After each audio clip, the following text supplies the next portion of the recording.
A Killing at Kinky Cottage, written by Steve Macgregor, read by Julie Knight, for Be Here Productions.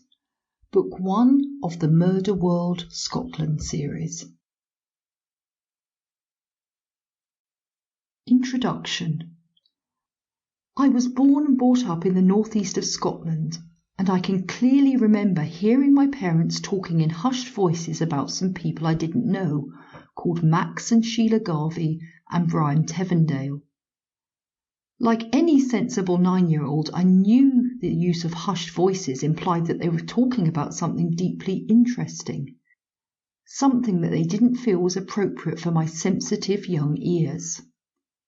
A surreptitious scan of the front page of the local newspaper revealed heated discussion of something called a kinky cottage. I knew what a cottage was, but I had no idea what kinky meant, except that I was aware of a catchy piece of music called Kinky Boots. Assuming the whole thing had something to do with footwear, I quickly lost interest and went back to studying my Commando war comics. It wasn't until many, many years later that I finally read the full story of Max and Sheila Garvey and their kinky cottage.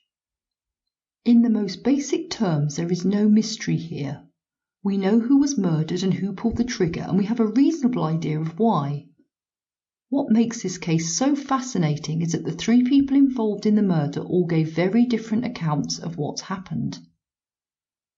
Depending on whom you choose to believe, this could be the story of a fragile woman traumatized by the incessant and bizarre sexual demands of her overbearing and violent husband, who sought solace in the company of a besotted young man and was then further traumatized and punished when he unexpectedly took bloody revenge on her husband.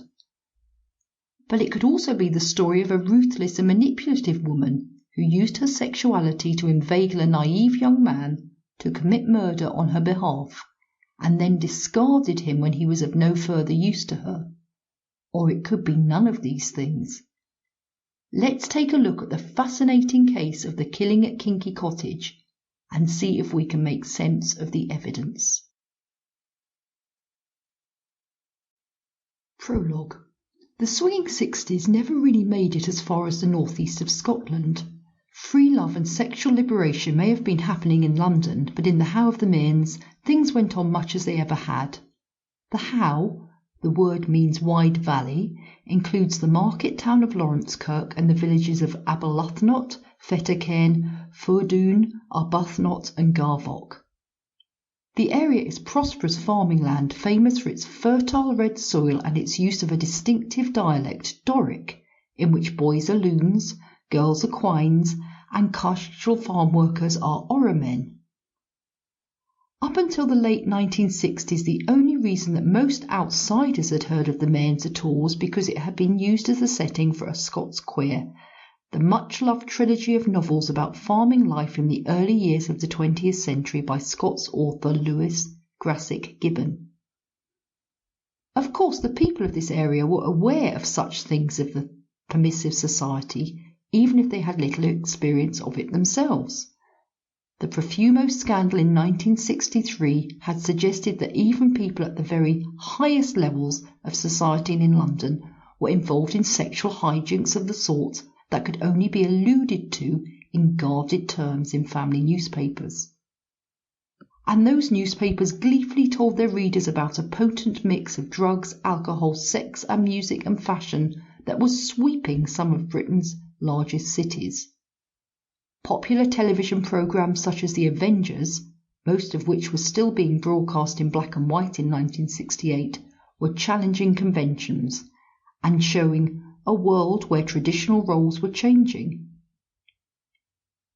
Even in stage grey Laurencekirk there were whisperings that perhaps there were goings-on at luxurious West Cairnbeg Farm, home of wealthy local landowner Maxwell Garvey. It didn't take the people of the area long to start referring to the farm as Kinky Cottage, and even if most of them had no more than a dim idea of what went on there was a general tutting and shaking of heads. This wasn't the sort of thing, they said, that we want happening here.